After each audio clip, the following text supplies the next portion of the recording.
रामकृष्ण हरी माऊली. देवाजीचे द्वारी उभा क्षणभरी, तेने मुक्तिचारी साधी येल्या. मंडळी, फक्त देवाच्या दारात तुम्ही उभे राहिलात ना तरी तुम्हाला चारी मुक्ती मिळतात. एवढं पुण्य तुमच्या पदरी पडतं. फक्त तुम्हाला देवाच्या दारात जाणं गरजेचं आहे. देव काय आपल्या दारात येऊ शकत नाही, शेवटी आपल्याला देवाच्या दारात जावं लागतं. आज अखंड महाराष्ट्राचा सोहळा म्हणजे आषाढी एकादशी. या पांडुरंगाचं दर्शन घेण्यासाठी 15 ते 20 दिवस लोक पायवारी करून पंढरपूरला पोचले, चंद्रभागेच्या तीरी स्नान करण्यासाठी आणि आपल्या पदरी पुण्य लाभण्यासाठी.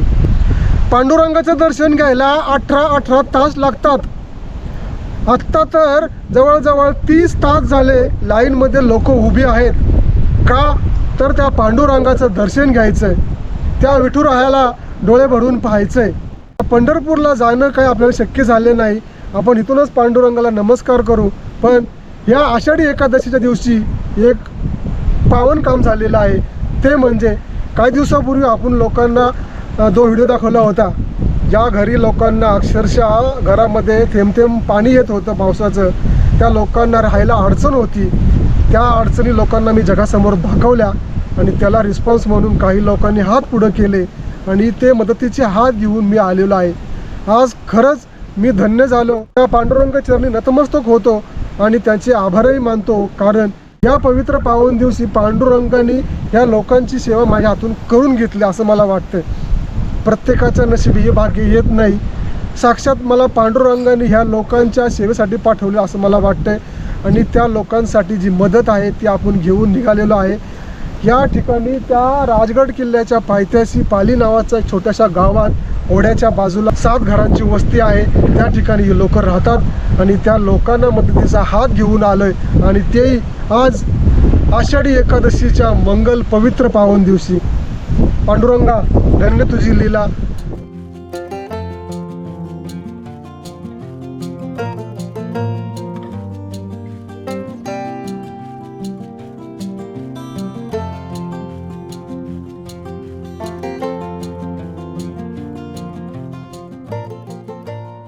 काही दिवसापूर्वी आपण ह्या लोकांचा व्हिडिओ केला होता. चला बाळांनो, बाय बाय, टाटा टाटा.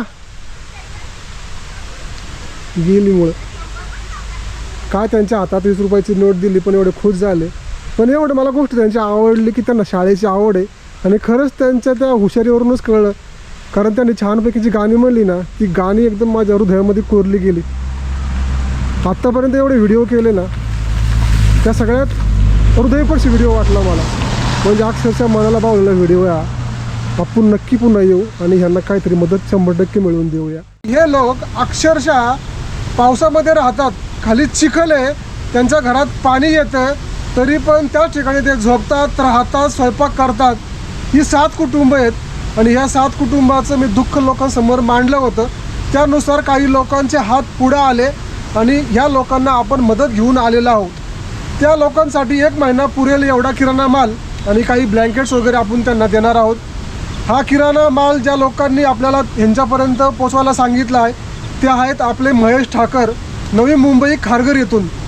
त्यांनी हा व्हिडिओ पाहिल्यानंतर क्षणाचाही विलंब न करता मला म्हणाले, मिलिंद भाऊ, त्या लोकांना लागेल तेवढं सामान तुम्ही घेऊन जा, काळजी नसावी. फक्त एवढंच म्हणाले की बाबा त्यांना जी मदत आहे ते आपण जागेवर जाऊन देऊया. पण त्यांना इथपर्यंत येणं काही शक्य नव्हतं. त्यांच्या मार्फत मी या लोकांपर्यंत पोचलेला आहे आणि त्यांना ते किराणा माल आपण देणार आहोत. आणि दुसरी मदत आलेली आहे ती थेट न्यूझीलंडवरून, 7 समुद्रापार. म्हणजे भारतामधून मदत येतच आहे आणि ही मदत आलेली आहे ते थेट न्यूझीलंडवरून. तिथले आपले दादा आहेत मिलिंद रानडे. ह्या दादांनी सांगितलं की तुम्ही एवढी अमाऊंट घ्या आणि त्या लोकांना तुम्हाला जे योग्य वाटेल ते देऊन टाका. त्यानुसार या मिलिंद दादांनी सांगितलेल्यानुसार मी त्यांना ब्लँकेट्स आणलेले आहेत आणि महेश ठाकर यांनी सांगितल्यानुसार या लोकांना 1 महिन्याचा किराणा आपण देणार आहोत. मला माहिती आहे की ही मदत तुटपुंजी आहे, 1 महिन्याने काही होणारच नाही. पण तरी ही सुरुवात आहे. एक सुरुवात केली ना, छोट्या पायवाटेचा नंतर मोठा रस्ता तयार होतो आणि त्याचा हायवे तयार होतो. एक मदत पुढे आली तर ह्या लोकांचं दुःख जगासमोर कळतं. विचार करा, एक छोटासा व्हिडिओ 7 समुद्रापार न्यूझीलंडपर्यंत जाऊन पोचतोय. तर आम्हाला या लोकांना मदत करणं काहीच अवघड नाही. मी तुम्हाला पुन्हा आवाहन करेल की तुम्ही यांना मदत करा, पैशाने करा, रोख स्वरूपात करा, ऑनलाईन करा किंवा वस्तुरूपाने करा, किराणा द्या, काही द्या. मी ह्या वेळेस स्वतःवर माझा QR कोड दिलेला आहे, जेणेकरून तुम्हाला पेमेंट करायला सोपं होईल. हा जो QR कोड दिसतोय ना, यावर तुम्ही पेमेंट पाठवू शकता. या लोकांचं कुठेही बँक खातं नाही आहे, त्यामुळं यांना ट्रान्सफर काही होऊ शकत नाही. पण जी काही येणारी मदत आहे ती माझ्यापर्यंत पोचली तर मी ती मदत यांना वस्तुरूपाने पोचवील. तर तुमची इच्छा असेल की रोख स्वरूपात देऊ, पण यांना जे गरजेच्या वस्तू आहेत ना त्या इथपर्यंत पोचल्या पाहिजेत. कसं आहे, त्यांना पण माणूस म्हणून जगायचा अधिकार आहेच ना. बेसिक गोष्ट आहे अन्न, वस्त्र, निवारा. त्यांचा निवारा कसा बघितला आपण त्यांना अन्न देऊ शकतो, वस्त्र देऊ शकतो. जर अजून मदत झाली तर नक्कीच त्यांना आपण पुढच्या पण गोष्टी देऊ शकतो. पण ही सुरुवात झालेली आहे, मदत इथपर्यंत पोचलेली आहे. आणि पुन्हा एवढ्या लांब पुण्यावरून 80 किलोमीटर इथं येण्याचं कारण एवढंच की लोक मदत करतात. ती मदत योग्य ठिकाणी पोचली का नाही तेवढी तुम्हाला खात्री पटावी म्हणून इथपर्यंत आलेलो आहे. या लोकांचं दुःख जगाला कळावं म्हणून इथपर्यंत आलो आहे. मंडळी, योगायोग बघा, हे रेकॉर्डिंग ज्या दिवशी होतं त्या दिवशी म्हणजे आज आहे आषाढी एकादशी. आणि ह्या आषाढी एकादशीच्या पवित्र पावन दिवशी आपण या लोकांना मदत करतोय. आणि महेश साहेब आणि मिलिंद साहेब ह्यांच्या रूपाने ही मदत इथपर्यंत पोचती आहे. मी तर म्हणेन त्यांना चक्क पांडुरंगांनी धाडलेलं आहे या लोकांच्या मदतीसाठी. देव तुम्हाला कुठल्या रूपात कधी भेट देईल सांगता येत नाही. ते देव मिलिंद सर आणि महेश सर यांच्या रूपाने ह्या लोकांपर्यंत पोचलेत असं मला वाटतंय. ही मदत त्यांना आपण देऊया. आता मी आलो इथं खरं, पण मग बाकीचे लोक कुठे गेले? कामावर गेले, भात लावणीला. तुम्ही कशा घरी आज? लहान पोरांना सांभाळायसाठी घरी आहे मी आज. हा का? आज तुम्हाला सुट्टी का?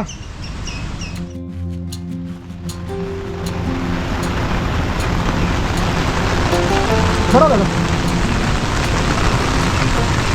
मंडळी, ज्या ताईंनी सुंदर सुंदर गाणी म्हणली, कविता म्हणली ना, ती भारती ताई होती ना. त्या भारती ताईचे वडील आहेत चंद्रकांत जाधव. त्यात आपल्याला नशिबाने घरी सापडले, कारण त्यांची तब्येत बरी नाही आहे. त्यांना आपण ते किट आणि ब्लँकेट दिलेलं आहे. ब्लँकेटसाठी मिलिंद रानडे सरांचे आभार आणि हे जे किराणा दिलं आहे त्यासाठी महेश ठाकर यांचे मनापासून आभार. ताई दादा,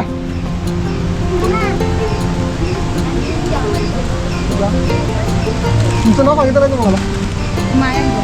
माया हिलम. ठीक आहे, नाव काय तुझं? गणेश जाधव. बोल की जरा, बोलत नाही तू. गणेश सुरेश जाधव. थांबा जरा, गणेशची गंमत बघ. नाही थांब जरा. पडली. उचल की, अरे उचल. हे काय बाळा? गोपन नाही, बिलवर. काय करताय तुम्ही? काय करताय ते? काय करताय तुम्ही? पक्षी मारता असं दगडाने? आणि काय करता मारून तरी? खातो? कोणतं पक्षी खाता? हा, सगळं. मंडळी, हे बघा, ही बिलवर आहे. ज्या वयात ह्या पोरांनी हातामध्ये वही पुस्तक घ्यायचं त्या वयात ही पोरं ह्या बिलवरनी पक्षी मारतात. हाऊस म्हणून नाही, आपण कधी कधी हाऊस म्हणून सुद्धा गोष्टी करतो, पण हे पोरगं करतंय ते पोटासाठी. पक्षी मारून ते पक्षी खातात ते. म्हणजे अजून ही लोक कोणत्या जमान्यात राहतात बघा. जग किती पुढारले तरी पण हे लोक अजून पक्षी मारून खातात. बाळा, शाळेत जातो का? जायचं शाळेत. पक्षी मारायचे का परत? पक्षी नाही मारायचे परत. हा, पक्षी नाही मारणार ना? हा, धर. घेऊन जाऊ का मला? हे नको नेतो मला. हे देऊ का? पक्षी नाही मारायचे त्यांनी. घरी कोण आज? ते कसं ठेवायचं बघा, भिजून जाईल पावसाने. मी टाकून ठेव.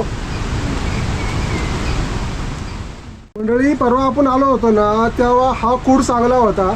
हो का? हा कूड आता पूर्णपणे पडून गेला. यातून वारा पाऊस काय येऊ शकतो तुम्ही बघा. घरचे कुठे गेले?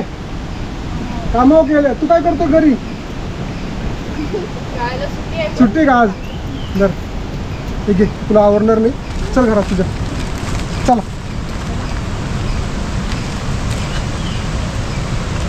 बरोबर.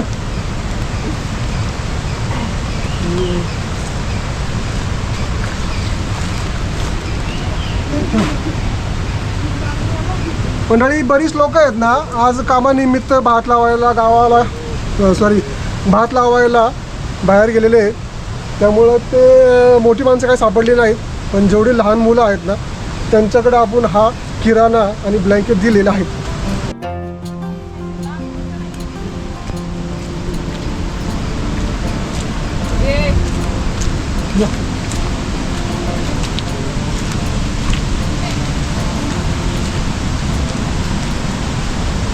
मंडळी या किराणा ओळखलं का? हा खास तिकडनं आलाय. कुठून? कोकणातनं. का? भात लावायला आणि पैसे कमवायला. तिकडे शाळा सोडली, इकडं आलाय. बाळा परत गेलोस ना दाखला घेऊन ये. तुला काम करायचं काम कर आणि शाळा सुकून काम कर, कळलं का? जा त्यात ठेवून दे.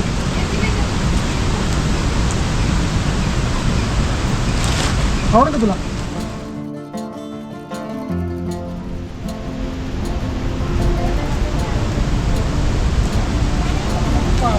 अवघड झालंय सगळं. मंडळी मलाही खात्री आहे की एवढी मदत तुटपुंजी आहे, ह्या मदतीने त्यांचं काहीच होणार नाही. पण ही सुरुवात आहे. एकदा सुरुवात झाली की लोकांनाही कळेल मदत कुठं पोचायची, कशी पोचवायची आणि कसं सहकार्य करायचं. एक योगा एक चांगला आहे. मी पुन्हा सांगेल की आज आषाढी एकादशी आहे आणि ह्या पवित्र दिवशी आपल्याकडनं हे मंगल कार्य होत आहे. दर बा हे घे, तुला मोठं नाही आवडला. चल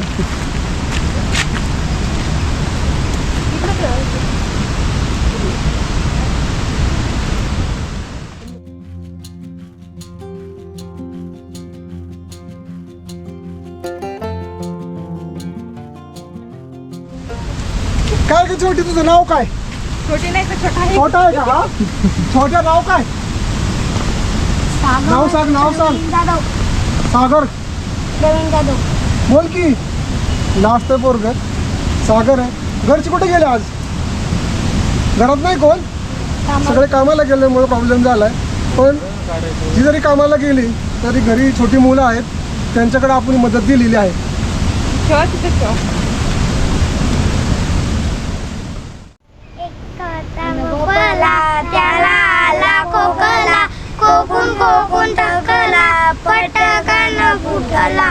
भोपळ्याच्या बिया रानभर झाल्या, पाऊस पडेताच तरारून आल्या. भोपळ्याचे वेल वाढत गेले, भोपळ्याच्या वेलांना भोपळे आले. कोळे कोळे छान छान भोपळे आजीनी बाजारात नेऊन विकले, आजीनी बाजारात नेऊन विकले. अरे वा, छान छान. तुम्ही सगळे लोक शाळेत जाताय ना? न चुकता शाळेत जायचं, दांडी मारायची नाही. पप्पा जरी म्हणले की आज काम आहे, घरी थांबा, शाळेत जाऊ नका, नाही, शाळेत जायचंच. शाळा बुडवायची नाही अजिबात, कळलं ना? बाई हे सोन्याचं आहे का गं? सोन्याचं आहे का ते? सोन्याचं आहे का? छान दिसतेस. पण खरं छान दिसतेस. कितीला आहे तू? पहिलीला आहे. बरं बरं. मला इथं अजून काय काय अडचणीत ताई? अडचणी तर काहीच नाहीये. पाणी बिणी नसतं उन्हाळ्यात. हां आणि आता घर बिरं मोडायला सांगितलं वगैरे. जागा दुसऱ्यांची आहे ना, हां. त्यामुळे. मग तुम्हाला घरं? आता घरकुला बाहेर वाजे घरमध्ये बांधून देणार आहेत, तिकडे दिले जागा. बरं बरं. असं आहे का? दादा मग अजून काय अडचणी तुम्हाला इथं? काय अडचण नाही, तेवढंच फक्त अडचण नाही येतं. त्यांनी ताईंनी सांगितलं, मॅडमनी, तेवढंच. बाकी काही नाही अडचण. मग तुम्हाला असं काही कुठं शेत बीत काय नसतं कुठं? काही नाही. आदिवासी लोक आहे त्यामुळे शेतीवाडी नाहीये. हां. अशीच बाहेरून आजीपिंजा येऊन राहिल्यात, त्यामुळं ही लोक पण इथंही राहिलीत आणि वाढतच गेली कुटुंब. मग तुम्हाला आता जर कुठं घर जर बांधायचं म्हणलं तर जागा कुठे आहे मग? जागा आता माझ्या घरमध्ये शांताराम काका आहे म्हणून त्यांनी सांगितले आम्हाला जागा द्यायला. मग ते सांगत होते दिवाळीमध्ये घरकुल आले तर मग तुम्हाला जागा देऊ, व्यवस्थित तुमचं सगळं ओके करून देऊ असं म्हणले. बरं बरं. व्यवस्थित वस्ती बांधायला सांगितले. अच्छा. तर तुमचे घरकुल आलं का मंजूर होऊन? हो, मंजूर झालेत. घरकुल आले, हो, फक्त घरकुल. जागा नाही का? जागा नाहीये. बरं बरं. मग ही जागा कोणाची होती? ही नाना शिर्केंची जागा आहे. अच्छा. बरं बरं. मग तुम्हाला जर जागा मिळाली तर घरकुल तुमचं होऊ शकतं? होऊ शकतं. ह्या लोकांची घरकुलं झालेली आहेत, पण जागेअभावी त्यांना काय घरं बांधता येत नाहीत. इथून 3 किलोमीटर खाली वाजेकर नावाचं घर आहे, गाव आहे. त्या वाजेकर नावाच्या गावामध्ये ह्याला जागा मिळणार आहे. जागा मिळाली की त्यांची एका ठिकाणी या वस्तीची सोय होणार आहे. ते एक बरं झालं. हे ठीक आहे, डोक्यावर छप्पर मिळालं, पण खायचं काय? आता ह्या लोकांना अक्षरशः लोकांची मजुरी करूनच पोट भरावं लागते. 6-6 महिने कधी कधी त्यांना कर्नाटकला जाऊन कोळशाच्या खाणीवर काम करायला लागते आणि 6 महिन्यांनी तर लोकांची मजुरी करावी लागते आणि घर चालते. दिवसभर काम केलं तरच घर चालतंय, नाहीतर चूल पेटत नाही. तुम्ही आम्ही जर थोडीफार मदत केली तर यांच्यापर्यंत पोटभर अन्न मिळू शकतं. महत्त्वाची गोष्ट हे अन्न. वस्त्र आणि निवारा नंतरच्या गोष्टी आहेत, पण अन्नाशिवाय माणूस जगू शकत नाही. तुम्ही या लोकांना मदत करा अशी मी तुम्हाला पुन्हा एकदा विनंती करतो. QR कोड खाली दिलेला आहे, या QR कोडवर तुम्ही पेमेंट पाठवू शकता. तुमची मदत इथपर्यंत पोहोचवण्याची जबाबदारी माझी. तुमचा जर माझ्यावर विश्वास असेल आणि केलेलं काम तुम्हाला जर आवडत असेल तर तुम्ही ह्या QR कोडवर पेमेंट करा. ते पेमेंट, ती वस्तू, जी काही मदत असेल ती मी यांच्यापर्यंत पोहोचवण्याची व्यवस्था करतो. ती जबाबदारी माझी. धन्यवाद आमच्या वस्तीवर आल्याबद्दल आणि आम्हाला एवढी वस्तू देण्याबद्दल. वस्तू देणारे वेगळे आहेत, मी फक्त आणून दिली. दादा कसं आहे, तुमचा परवा मी व्हिडिओ केला आहे लोकांचा, तो लोकांनी पाहिला आणि त्यामुळं मदत इथपर्यंत आली आणि मदत अजून पण येणार आहे. अजूनही मदत तुम्हाला येईल. ही सुरुवात आहे, हळूहळू बऱ्यापैकी तुम्हाला मदत पोचणार आहे. मंडळी, एक हात पुढे केला तर हजारो हात पुढे येतात आणि त्या हजारो हातामुळे या लोकांचं जीवन सुखमय होऊन जातं. मी पुन्हा एकदा महेश साहेब आणि मिलिंद साहेब यांचे मनापासून आभार मानतो. त्यांच्यामुळं ह्या लोकांना 1 महिन्याचं सामान आणि ब्लँकेट मिळालेलं आहे. तुमची मदत इथपर्यंत पोचू द्या. पुन्हा एकदा सगळ्यांचे धन्यवाद. ज्यांनी व्हिडिओ पाहिला, मदत करण्याची त्यांनी इच्छा व्यक्त केली, त्यांचेही आभार. आणि सगळ्या आपल्या व्ह्यूअर्सचे आभार. त्यांना एक विनंती आहे, तुम्ही सबस्क्राईब केलं नसेल तर करून घ्या. असे नवीन नवीन व्हिडिओ पाहण्यासाठी सबस्क्राईब करणं गरजेचं आहे. लोकांनी केलेली मदत गरिबापर्यंत पोचलेली आहे. आपला आशीर्वाद असाच राहू द्या. मंडळी, धन्यवाद. पुन्हा एकदा अशा वेगळ्या वळणावर नक्की भेटूया, वेगळ्या आनंदासोबत, वेगळ्या लोकांसोबत आणि एक वेगळा विषय घेऊन. तुम्ही आपले व्हिडिओ अगदी मनापासून पाहताय, खूप बरं वाटतं. असेच व्हिडिओ पाहत राहा. सबस्क्राईब करा, आवडलात तर शेअर करा, कमेंट आणि लाईक करायला मात्र 100% विसरू नका. धन्यवाद. जय जय राम कृष्ण हरी.